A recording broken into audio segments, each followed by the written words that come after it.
of Better Tech, Better Living, where we're featuring current trends and advice in technology, how it impacts our personal and professional lives. And I have two amazing, wonderful women joining tonight. And we're going to be talking about business analysis, the role, what it's been like in the changes, and what they see about it in the future. So I'd first like to introduce Deena.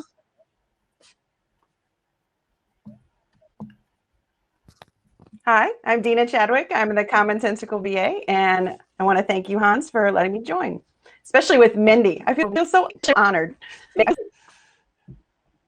It's fun. And Mindy joins us as well. Both of these are wonderful people who I've met on the conference speaking circuit.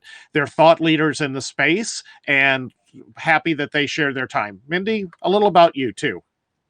Hi, let's see here. I've been speaking on and off for over 20 years. Yes, I've been around that long. And I was a developer, and now I've evolved into a business analyst. And I love working in IT. I've always worked in IT, and that's where all my stories today will come from, as well as on the speaking circuit with Hans and sometime Deena. So very good. Fantastic. Well, for anyone who's joining and might not know what a business analyst does or confuses them with a scribe or the meeting note taker, how do you, when you go to a party or people are asking, how do you tell them what your job is? So Mindy, we'll start with you. How do you explain what a business analyst does? The basic introduction to it for friends and family and everyone is I'm the translator. So I love working in IT. I'm in IT, and being in that technology area, it's a matter of saying to the business person who isn't familiar with IT, I translate what they need and want with the developer, bring everyone together, make sure we're all on the same page, and that usually gets the trick done. Fantastic. Deena, any special way you describe what a BA is so that common folk can understand it? Oh, that's pretty much the same thing. I try to make users' lives easier by translation. Fantastic. Well, speaking of the translation, a lot of our organizations had to pivot quite rapidly when COVID hit. Suddenly we were moving to heavy restrictions, massive changes to how we worked and where we worked. And business analysts really were at the center of a lot of these changes. What are some of the challenges that you've seen BAs go through over the last year? And what are some of the ways they've been able to adapt and remain or even increase their productivity? Oh, who knows who to speak first? Mindy, you want to go first? Okay, I'll take this one, and Deena, you get the next first.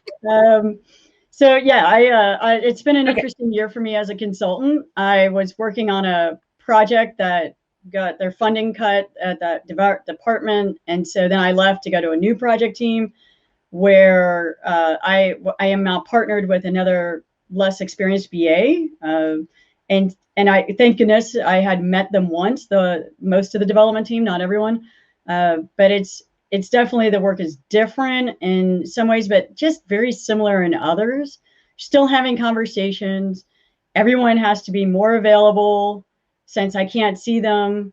It's the over communication that we do compared to previous communication levels. That's all I would say. Otherwise, the work is similar and the same, but it's the things I would want to draw on the whiteboard that now we're learning other ways to do. So one guy brought up Excel and just started typing in different columns and whatnot. Some of us bring up PowerPoint and start drawing circles and squares because everyone has those tools and we can share that document easily. That's some of your question. Deena, you got the other part of his question? Sure. What else was it? One of the biggest challenges one of the biggest challenges I found was reading the room, right? When everyone's looking at you, you don't know, no one's losing eye contact, but no one's at the same time, you never have individual eye contact. And of course you lose that body language. So it's been really important to learn facial, the micro expressions, and how to read a room remotely instead of being live and in person and being able to see whatever the case is. That's been one that's been a little bit of a challenge. But I think we're starting to overcome those. People are being confident, calling out the person they're talking to, because you can't look at someone and they know that you're talking to them individually. And we're getting better in our channels, letting people know our emotions rather than minor, phrases. We actually let our emotions go through the text now. So that's been helpful. Absolutely. It's calling people out because I can't look them in the eye and say, I need you to answer. So it's saying, hey, Steve, I need you to answer this question about, rock and solos. So robots. And so it's letting them know by saying their name that they're up, and then calling on them. Or if I ask the crowd a question and I ask for it, hey, can I get it all righty? And that means somebody has to take them off mute and answer me all righty, or I'm not moving on. Clues like that. Absolutely. So Steve says, yep, you can pick on him anytime. Well, one of the things that I've seen with some of the groups that I've been coaching and working with over this period is they've actually seen an increase in quality and productivity because they have to be more deliberate in their communications, and they're actually capturing more information in tools and system of records. So you can't go over your cubicle and talk to somebody or look what was on the whiteboard. Now that information is actually being properly captured. Have you seen something similar? And what are some of the teams who are really doing well? What are some of the practices that they're adopting? I know I'm seeing the Deena headroom in the chat channel. So if it's harder for me to communicate, let me see if I can come right back in and clean up that broadband. Okay. Sorry, Hans, what was the question again? So who won the All-Star game in 1940? No. Lakers. It's always Lakers, right? With the teams who are being more productive, what are some of the practices and techniques that you've seen that have helped them out that they're doing, especially, as BAs, we manage a lot of information. How are good teams now collecting that when we can't just, scribble on a whiteboard in the conference room together? Yeah, definitely. I think there's a lot of small group conversations happening, and we have to keep encouraging those small group conversations. It's in IT, we have to respect the development time where they need heads down time so they're not context switching so much, along with the conversations that need to happen, the teaming, the pairing, the grouping with everyone that allows these conversations and for the work to be efficient. It really helps to have, and everyone on the team, at least that I know, that are working effectively, are open to those conversations and knowing that they're coming. People can send a chat to anyone saying, hey, I need to get with you, and we will plan a time to do that, if not immediately. So best is immediately, of course, because they're already in that headspace. And then second of all is that. But it goes back to the over communication and trust that we're doing this all for the right thing in the right direction, and we're doing the right work, and that people can speak out freely. The trust comes in. So yeah, I know, I've thought about this. So it's also the trusting of everyone, even though I can't see you, because we turn on our videos on our project like once every 2 weeks, if that, during retro or some other team meeting specifically for that. So we just have to trust and learn from each other and say, are you sure what have I left out? Ask for my fallibility and give people that window to say, I think you forgot this, Mindy. And I'm like, great, thanks for bringing that up. And that builds trust that it can be open communication. Excellent. So, adopting the principles of Agile, which is anytime you can talk to somebody and figure it out, you're better off. And if we stop talking, that's when bad things tend to happen. Exactly. Oh, hi, Deena, much better. Yes.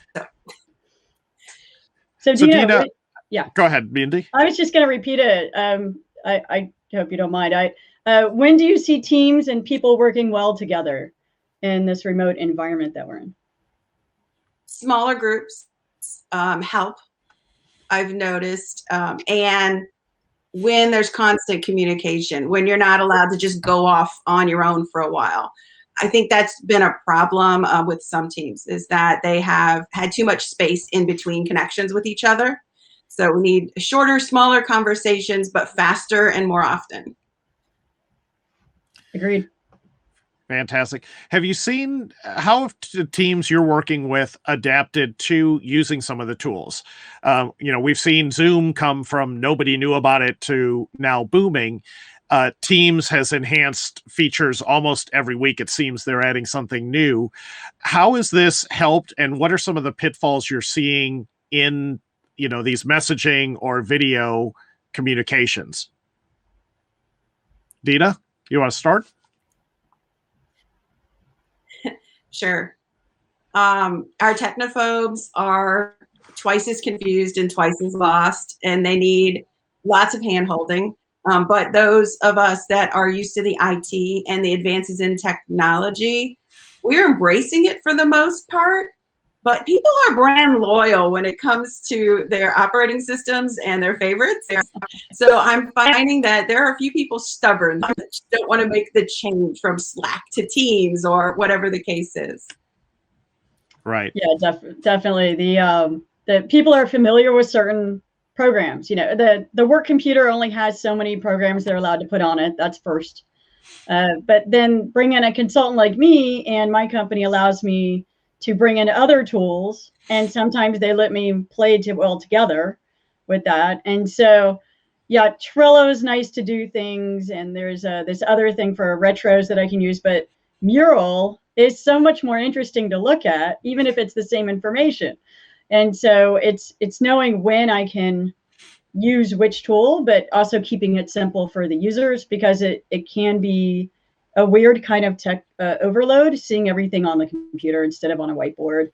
But yeah, it's cool to see from colleagues, always sharing at my consulting company, Excella, that, hey, we started using this at my project. You guys should try it out. And they're willing, or they're receptive, but they're not going to start it. They want me to start it. Yeah.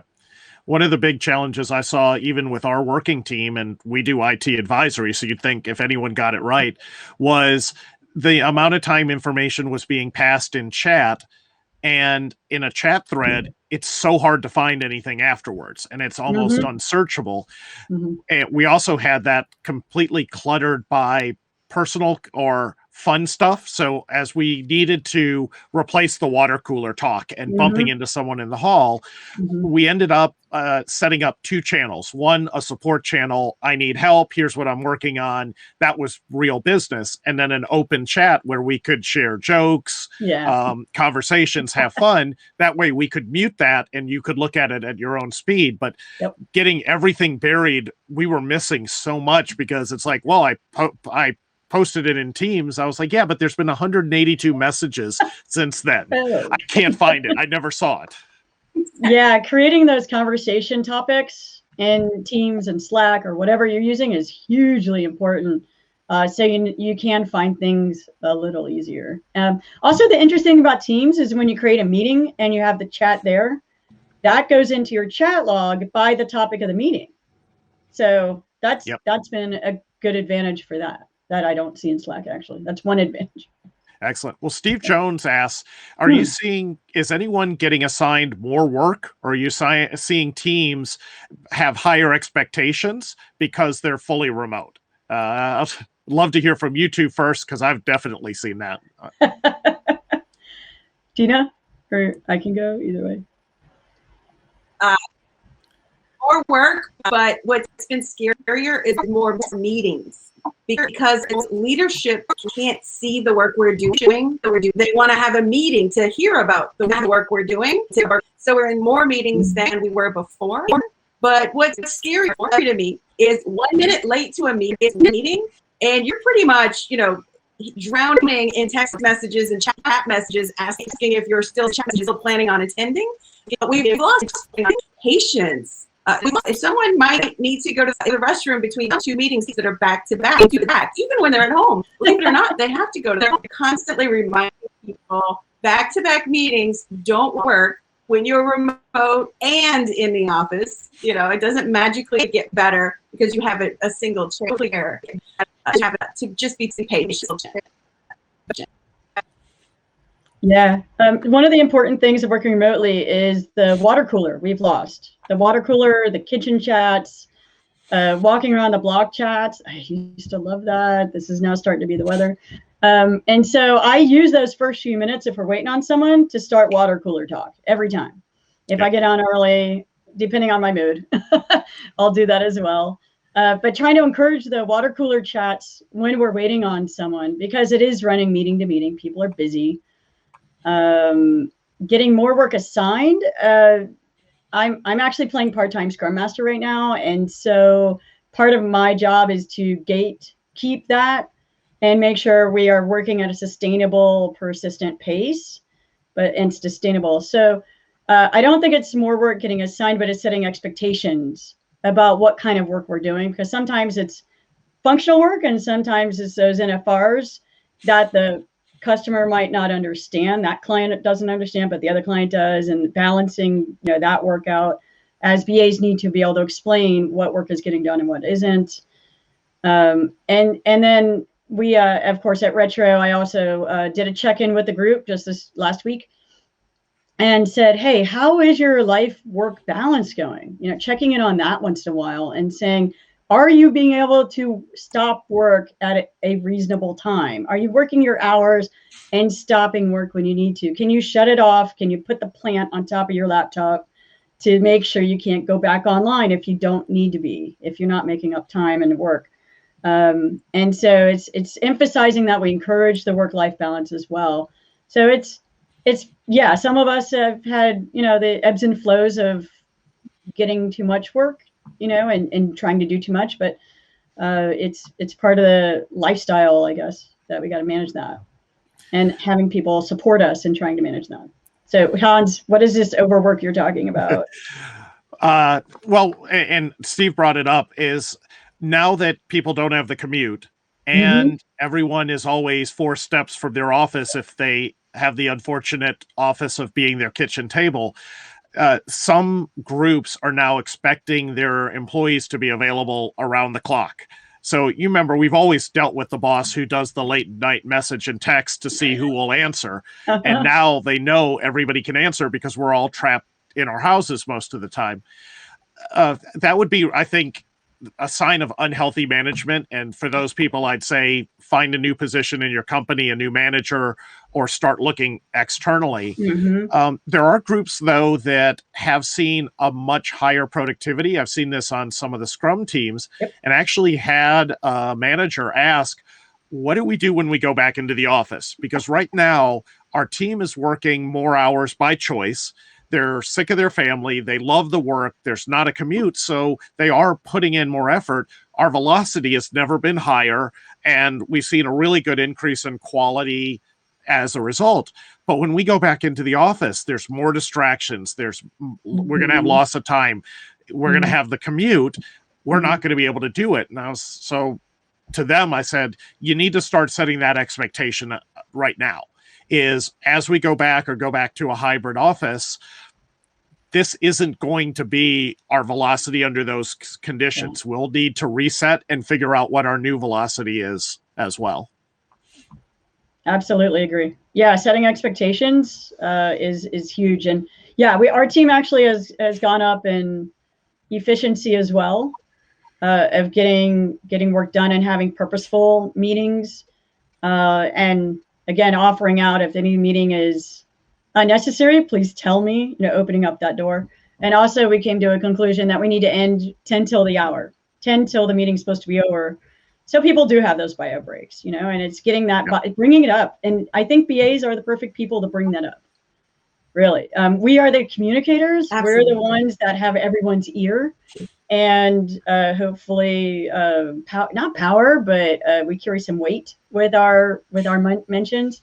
And so bringing in these kind of living rules, is something we can do. I encourage. Fantastic. Well, a lot of people. Absolutely. Go ahead, Deena, please. I said, I just agree with everything she just said.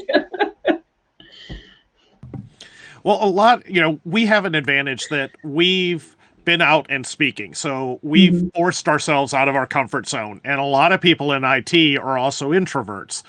What are some ways that people can get more comfortable working in front of a camera, working in these meetings, other than just shutting it off and hiding even easier?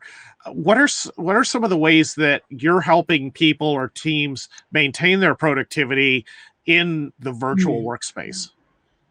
Ooh. I think so, Deena. It's constantly connecting and ensuring that people understood what you asked for, that they're following through. Intent and reason are two very different things.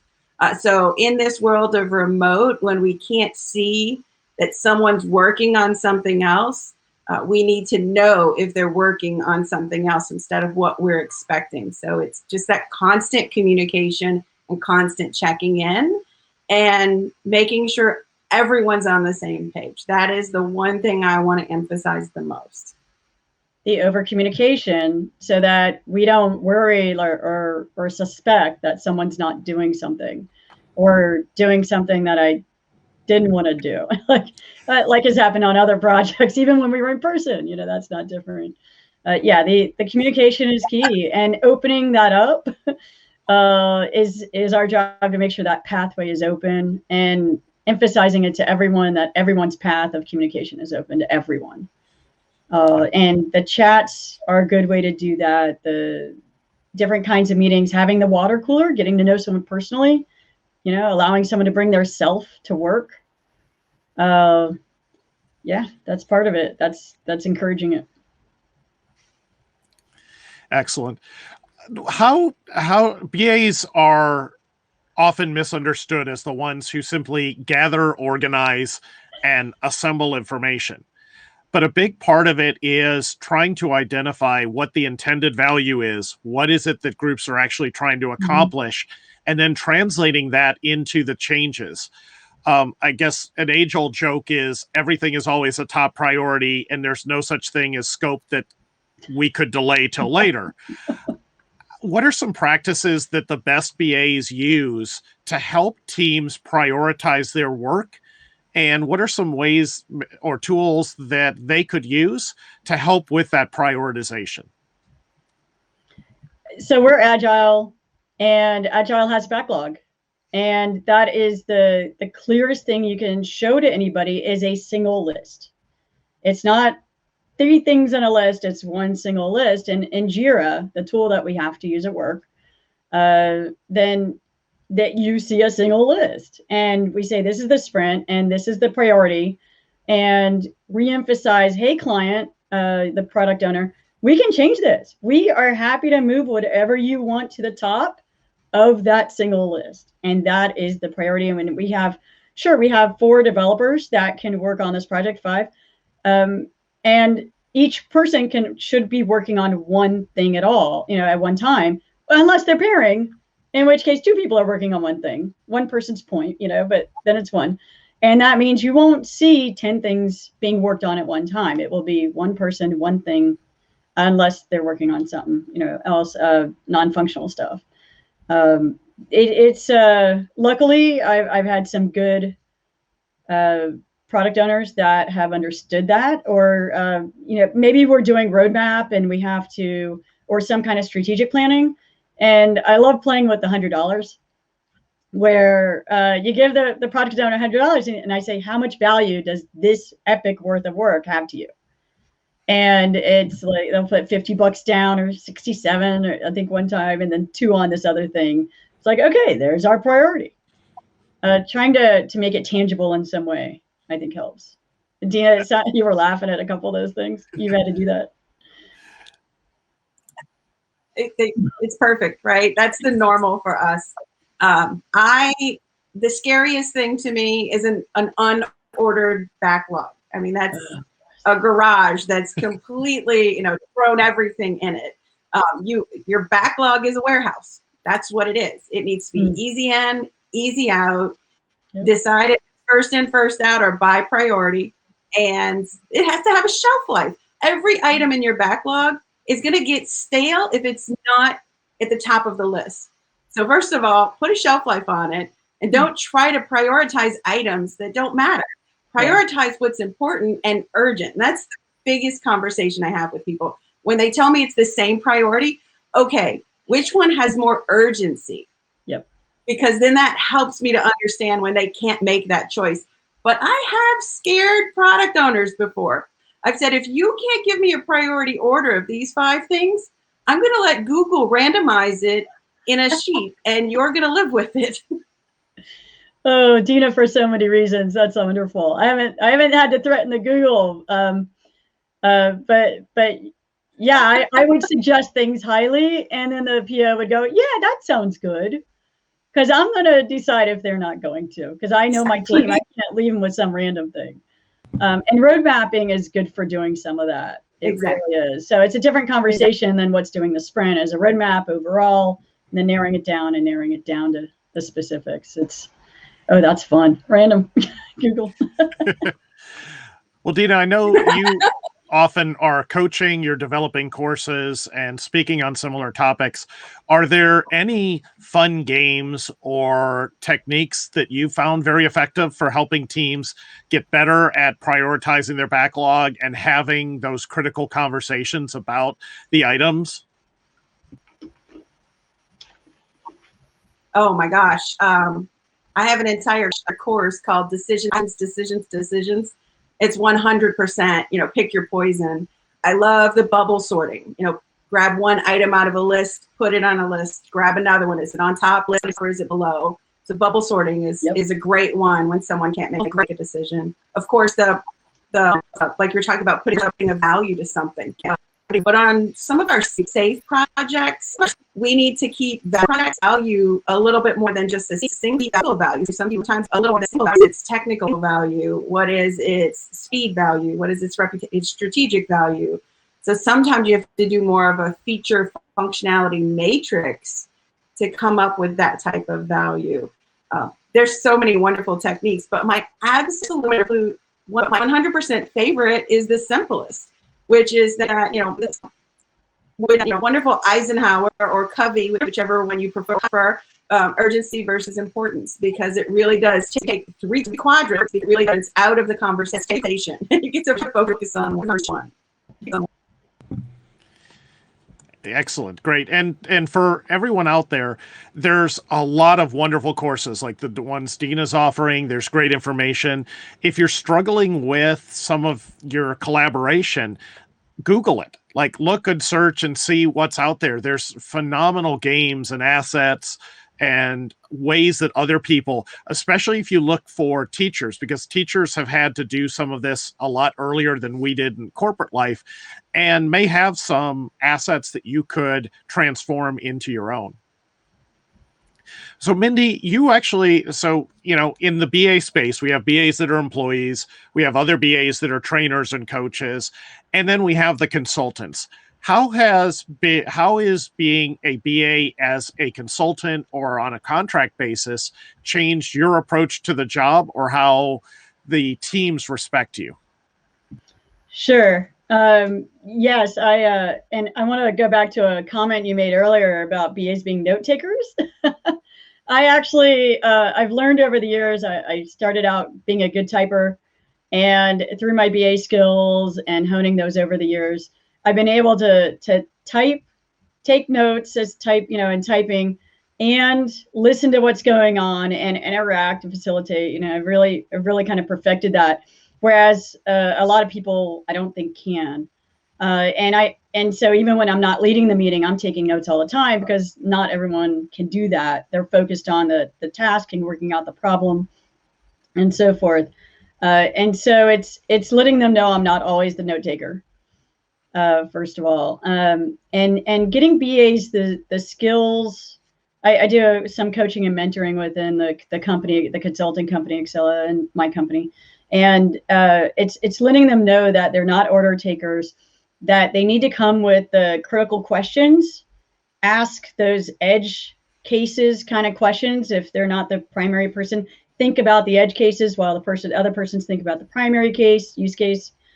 Trying to think of things from a different angle. Get good at testing is also a thing, because we write the requirements so we can test it after development as well. And so getting good at that is a key BA skill. It's not typical.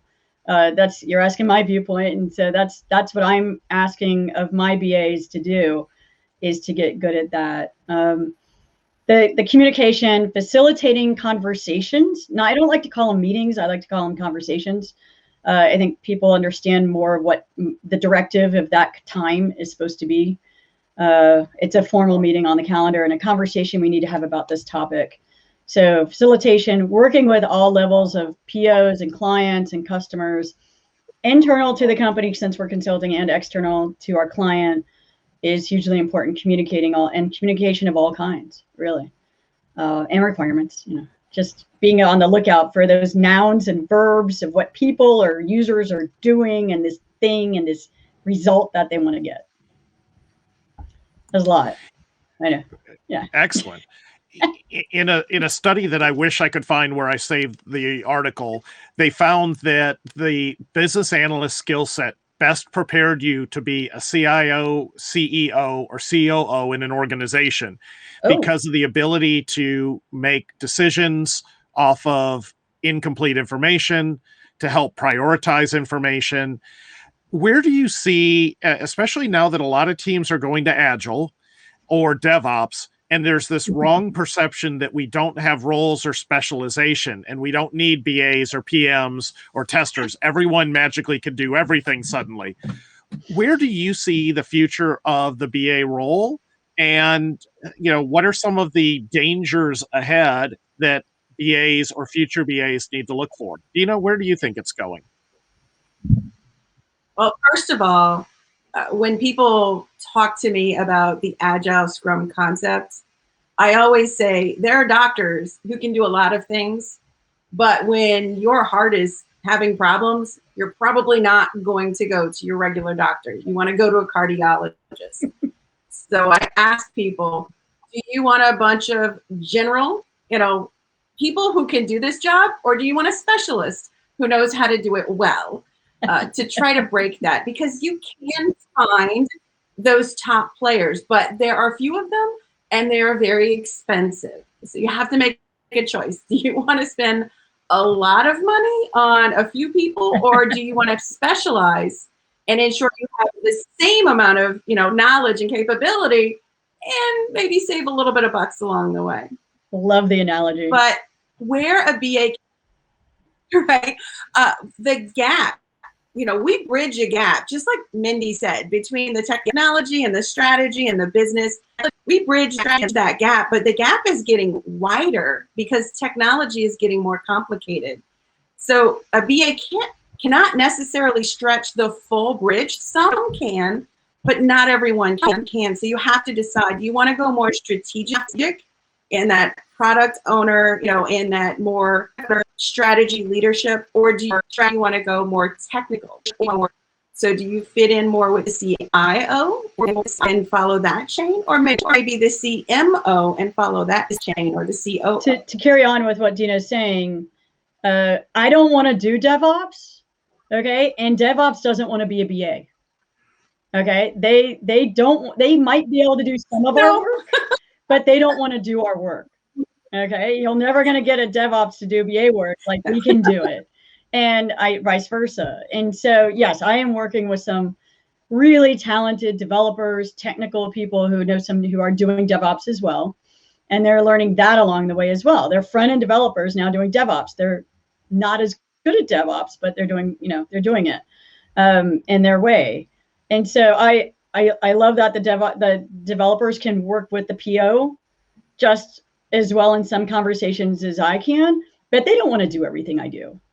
It's just, they don't get that joy. So it's having that conversation, just like Deena said. Do they need the specialist, or can they bear through someone who's figuring it out as well? Well put. And I've seen one of the biggest mistakes I've seen with organizations who are switching to DevOps has been they aren't fixing the people and the processes first, then turning to DevOps to help automate.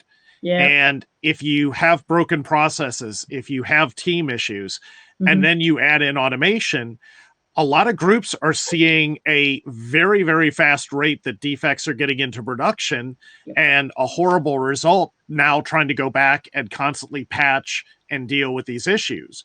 And so teams are having to reset and say, all right, we need to get the core fixed first, then we can look at leaning out our processes, look to automation as well.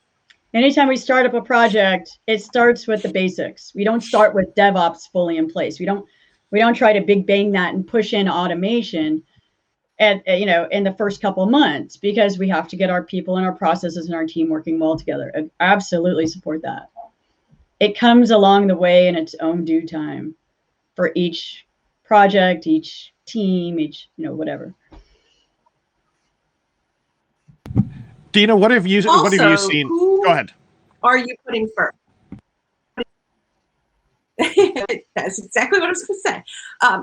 When you're working with DevOps teams, are they putting the technology first, thinking if you build it, they will come? Or are they putting the users first and building the technology needed for the user? And that's my first question when I'm asked, why aren't we going to a dev-led team? And I say it that way, 100%. If you can train a developer who believes in technical development purity to focus on that user first, yes, you've got it. But if you don't, if they're looking at the tech and the build first, they're not going to think about the whole SDLC, right? They're not going to think strategy and design and plan. They're going to jump right to the build, and you're missing half your SDLC. Fantastic.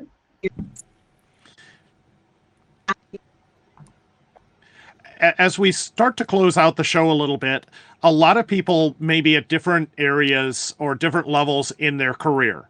What are some of the key points in your career that made you who you are today?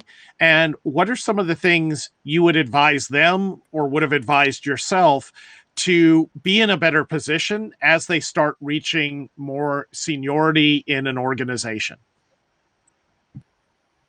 Deena, go for it. Okay. I became trilingual. I learned how to speak the business executive strategic speak, and I learned how to speak QA and dev. I know what Postman is. I know what an API is. I understand the difference between an attribute, a field, and a cell. It really does help if you know the language and you use the appropriate language when speaking to others. That's my biggest key for any BA trying to bridge that gap. Learn the language first and then hone the skills from there. Absolutely. We have a lot of people new to IT, and that's the thing, sit in those conversations with the developers, learn about what they're talking about, just write down all these key terms that they're talking about and look them up later and ask questions about it later. Something else I think on a more broad basis, I don't know if you're looking for this or not, but I encourage everyone to be a consultant and employee at some point. It's not for everyone. And so it's something that you got to find out what type of company you want to work for. And you only know if you try it out. Definitely had people come and go in that. And so do you want a small company? Do you want a large company? What do like working for Ernst & Young was a very different experience than who I'm working for now. And some people are even going to smaller startups. And that's mind blowing. We had two people leave. One went to a large multi-fortune like Ernst & Young, and another one went to a startup. It's crazy. And then another thing is the industry. Do you like what you're talking about? Finance. I have promised myself never to work for a bank. It's not where my heart is. It's just, that's me, right? But I can work in insurance. I give credit to people in insurance. I did it. It's complicated, so complicated, but again, it's dry. So knowing the industries that you want to work with as well. For a BA, knowing if you want to be on the business side or if you want to be on the IT side. Companies have, various companies have people on both sides of that. And so some of these you can do informational interviews with people, maybe find out that way, or sometimes you can, call up myself or Hans or Deena. We can have a little chat about that if you're curious, or just go and take a job in it and go for it, and give it a year or two and see how you like it. So, well, Hans, what advice do you give? Well, let's hit Deena first. Oh, she said. Oh, she sorry. said know the tech. Know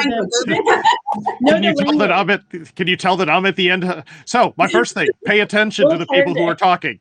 The language is important. Yes. Yes, it's been one of those days.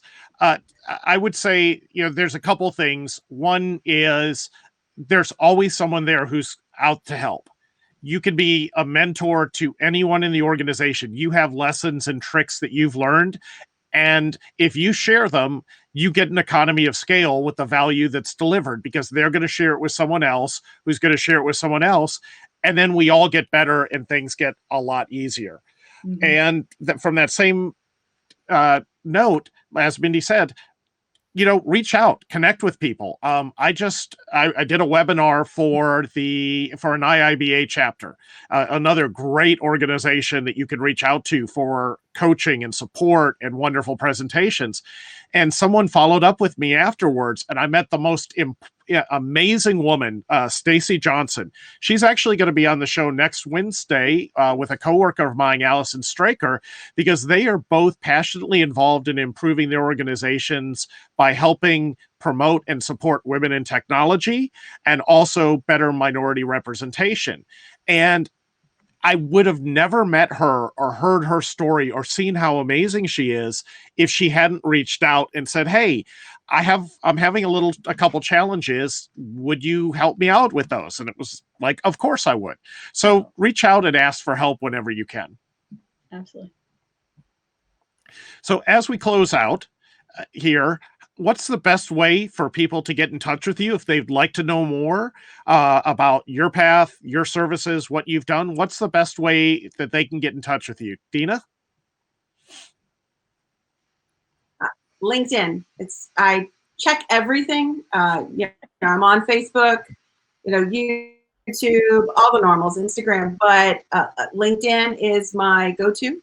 So feel free to connect with me on LinkedIn and message me there if you have any questions, and then we can exchange information and whatever you need. But having a network of people is huge, so please feel free.